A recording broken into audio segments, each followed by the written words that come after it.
Hello दोस्तों, कैसे हो आप सब। Welcome back to Joy University में प्रकाश। DSSB यानी Delhi subordinate services selection board की तरफ से दिल्ली गवर्नमेंट की अलग अलग डिपार्टमेंट्स के लिए वैकेंसीज रिलीज की गई है और ये सारी वैकेंसीज ग्रुप सी पोस्ट रहने वाली है।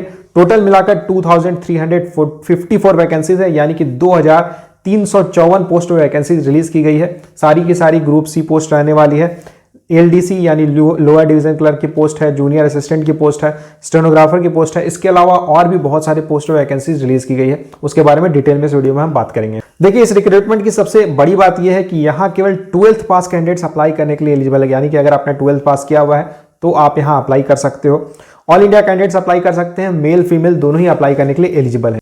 तो चलिए बात करते हैं यहाँ अप्लाई करने की एलिजिबिलिटी क्राइटेरिया क्या रहने वाली है, एज लिमिट क्या रिक्वायर्ड है, सिलेक्शन का प्रोसेस कैसा रहता है, एग्जामिनेशन पैटर्न कैसा रहने वाला है। साथ ही साथ बात करेंगे यहाँ ज्वाइन करने के बाद आपको सैलरी कितनी मिलेगी, जॉब प्रोफाइल क्या रहेगी, यानी कि सिलेक्शन के बाद आपको क्या ड्यूटी एंड रिस्पॉन्सिबिलिटीज आपकी रहेगी, क्या क्या काम आपको करना होगा, पोस्टिंग कहाँ मिलेगी, और साथ ही साथ बात करेंगे इसकी एग्जाम सेंटर्स कहाँ रहने वाले हैं। तो इस वीडियो में मैं आपको सारी डिटेल्स बताने वाला हूं। अगर आप इस जॉब में इंटरेस्टेड हो, DSSB ग्रुप सी पोस्ट में आप अप्लाई करना चाहते हो तो वीडियो को एंड तक जरूर देखना। देखिए, अगर यहाँ वैकेंसीज की बात करें तो टोटल मिलाकर 2354 वैकेंसीज रिलीज की गई है, जिसमें ग्रेड 4 जूनियर असिस्टेंट की जो पोस्ट है, डिपार्टमेंट है सर्विसेज डिपार्टमेंट, इसमें टोटल 1672 वैकेंसीज रिलीज की गई है। सबसे ज्यादा इसी पोस्ट के लिए वैकेंसीज रिलीज की गई है। देन स्टेनोग्राफर सर्विसेज डिपार्टमेंट में 143 वैकेंसी है। लोअर डिवीजन क्लर्क कम टाइपिस्ट इंग्लिश हिंदी, इसके लिए 256 वैकेंसी है। जूनियर स्टेनोग्राफर की 20 वैकेंसी है। जूनियर असिस्टेंट की अगेन 40 वैकेंसी है। स्टेनोग्राफर SCERT में 14 वैकेंसी है। Junior assistant in Delhi tourism and transportation development corporation limited, इसमें 30 वैकेंसीज है।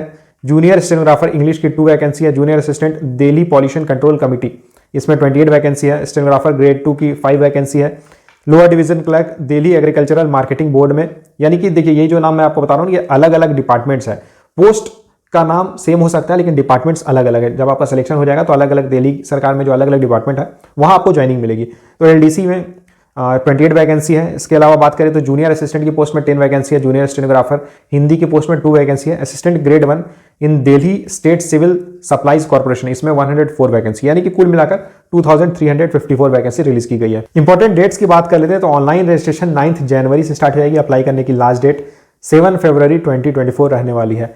अप्लाई करने की डायरेक्ट लिंक मैंने डिस्क्रिप्शन बॉक्स में डाली हुई है, तो अगर आप यहाँ अप्लाई के में इंटरेस्टेड हो तो डायरेक्टली लिंक पर क्लिक करके आप अप्लाई कर सकते हो। साथ ही साथ अगर आप डिटेल नोटिफिकेशन देखना चाहते हो तो उसकी भी लिंक आपको डिस्क्रिप्शन बॉक्स में मिल जाएगी। एप्लीकेशन फीस की बात करें तो यहाँ फीस काफ़ी कम इन्होंने रखा हुआ है, तो आप यहाँ अप्लाई ज़रूर कर देना क्योंकि यहाँ ऑल इंडिया कैंडिडेट्स अप्लाई करने के लिए एलिजिबल है। यहाँ आपको 100 रुपीज़ एप्लीकेशन फ़ी पे करना होगा, लेकिन अगर आप SC ST PWD या वुमेन कैंडिडेट हो तो आपको कोई फीस पे नहीं करना है, 0 फीस रहेगा। एज की बात कर लेते हैं तो एज 7 फरवरी 2024 के अकॉर्डिंग चेक की जाएगी। और ये देखिए यहाँ अप्लाई करने की मिनिमम एज 18 ईयर्स है। कुछ पोस्ट के लिए मैक्सिमम एज 27 ईयर्स है, कुछ पोस्ट के लिए मैक्सिमम एज 30 ईयर्स है। जूनियर स्टेनोग्राफर के पोस्ट में अगर आप अप्लाई करना चाहते हो तो यहाँ अप्लाई करने की मिनिमम एज 18 ईयर्स है, मैक्सिमम 30 ईयर्स है।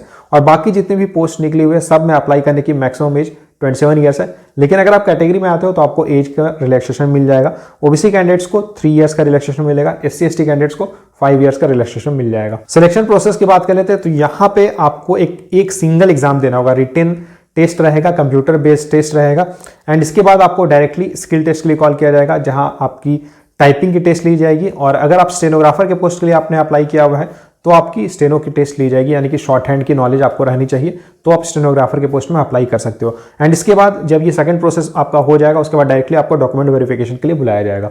सिलेबस की बात करते हैं तो ये जो आपका कंप्यूटर बेस्ड टेस्ट होगा इसमें टोटल 200 क्वेश्चंस पूछेंगे, मैक्सिमम मार्क्स 200 रहेगा, एंड 2 आवर का समय आपके पास रहेगा, 2 घंटे का समय रहेगा। और साथ ही साथ यहाँ 1/4 नेगेटिव मार्किंग भी रहेगी, यानी कि अगर आप एक क्वेश्चन गलत कर देते हो तो आपकी 1/4 नेगेटिव मार्किंग हो जाएगी, 0.25 मार्क्स माइनस हो जाएगा। जनरल अवेयरनेस से टोटल 35 क्वेश्चंस पूछेंगे, रीजनिंग से 35 क्वेश्चंस पूछेंगे, हिंदी से 35 क्वेश्चंस पूछेंगे, मैथ से 35 क्वेश्चंस पूछेंगे, इंग्लिश से 35 क्वेश्चंस पूछेंगे, एंड कंप्यूटर से 25 क्वेश्चंस पूछेंगे। इसकी डिटेल सिलेबस मैंने टेलीग्राम चैनल पे डाली हुई है, तो आप वहां जाके सिलेबस देख सकते हो कौन कौन से टॉपिक से क्वेश्चंस पूछेंगे, वहां से आप प्रिपरेशन कर सकते हो। देखिए, अगर आप ग्रेड 4 जूनियर असिस्टेंट, LDC कम टाइपिस्ट या असिस्टेंट या जूनियर असिस्टेंट के पोस्ट में अप्लाई कर रहे हो तो आप यहाँ पे टाइपिंग टेस्ट आपको देना होगा। जब आपका रिटन क्लियर हो जाएगा उसके बाद आपको टाइपिंग टेस्ट के लिए कॉल किया जाएगा। जहां पर अगर आप इंग्लिश में टाइपिंग करना चाहते हो तो 35 वर्ड्स पर मिनट की स्पीड आपकी रहनी चाहिए, और अगर आप हिंदी में टाइप करना चाहते हो तो 30 वर्ड्स पर मिनट की आपकी स्पीड रहनी चाहिए। अगर स्टेनोग्राफर की पोस्ट की बात करें, स्टेनोग्राफर की पोस्ट है, जूनियर स्टेनोग्राफर की पोस्ट है, स्टेनोग्राफर ग्रेड 2 की पोस्ट है, यानी कि सारे स्टेनोग्राफर की पोस्ट है, बस नाम डिफरेंट है। तो यहाँ पे आपको शॉर्ट हैंड की नॉलेज होनी चाहिए। 80 वर्ड्स पर मिनट की स्पीड आपकी रहनी चाहिए शॉर्ट हैंड के लिए, और साथ ही साथ जो आपने शॉर्ट हैंड में लिखा हुआ है उसे आपको वापस से कंप्यूटर में टाइप करना होगा, तो आपकी टाइपिंग की भी यहाँ टेस्ट हो जाएगी। 40 वर्ड्स पर मिनट की स्पीड रहनी चाहिए अगर आप इंग्लिश में टाइप करना चाहते हो। अगर आप हिंदी में टाइप करना चाहते हो तो 35 वर्ड्स पर मिनट की आपकी स्पीड रहनी चाहिए। एग्जाम लोकेशन की अगर बात करें तो देखिए, ये जो वैकेंसी निकली हुई है दिल्ली स्टेट की तरफ से निकली हुई है, तो इसकी जो एग्जाम सेंटर रहने वाली है ये दिल्ली में ही रहेगी। तो आप इंडिया के किसी भी स्टेट से हो, अगर आप यहाँ अप्लाई करें तो आपको दिल्ली जाके या दिल्ली एनसीआर रीजन जहाँ भी आपका एग्जाम सेंटर पड़ता है, आपको वहाँ जाके एग्जाम देना होगा। यानी कि यहाँ पे वो ऑप्शन नहीं है कि आपके स्टेट में ही एग्जाम सेंटर रहेगा, ठीक है। और अगर जॉब लोकेशन की बात करें तो अगेन दिल्ली स्टेट की जॉब है, तो आपको दिल्ली में ही वर्क करना होगा। एक तरह से एक अच्छी बात भी है कि यहाँ पे जब आपकी पोस्टिंग हो जाती है, आपको डिपार्टमेंट अलॉट हो जाएगा, पोस्ट अलॉट हो जाएगा, तो आपको पता रहेगा कि भाई दिल्ली में ही आपको रहना है, तो आप एक जगह पे सेटल हो सकते हो। बहुत सारे कैंडिडेट्स पूछते हैं कि क्या एक से ज़्यादा पोस्ट के लिए अप्लाई कर सकते हैं, तो हाँ, आप यहाँ एक से ज़्यादा पोस्ट के लिए भी अप्लाई करने के लिए एलिजिबल हो। जैसे अगर आपने 12th पास किया हुआ है, स्टेनोग्राफर की आपको नॉलेज है, तो आप एलडीसी के पोस्ट में, असिस्टेंट के पोस्ट में अप्लाई कर सकते हो, साथ ही साथ स्टेनो के पोस्ट के लिए भी अप्लाई कर सकते हो। सैलरी की बात कर लेते हैं तो यहाँ सैलरी आपको बहुत ही अच्छी मिलती है। ग्रुप सी पोस्ट है। अगर आप जूनियर असिस्टेंट या असिस्टेंट ग्रेड 4 या एलडीसी के पोस्ट में अप्लाई कर रहे हो तो आपकी बेसिक पे 19,900 रहेगी। यानी कि अगर सारे अलाउंसेस वगैरह ऐड कर दिए, डीएनएस अलाउंस, एचआरए वगैरह सारी चीज़ें ऐड करने के बाद आपकी जो इन हैंड सैलरी रहेगी ये 30 से 35,000 के अराउंड रहेगी।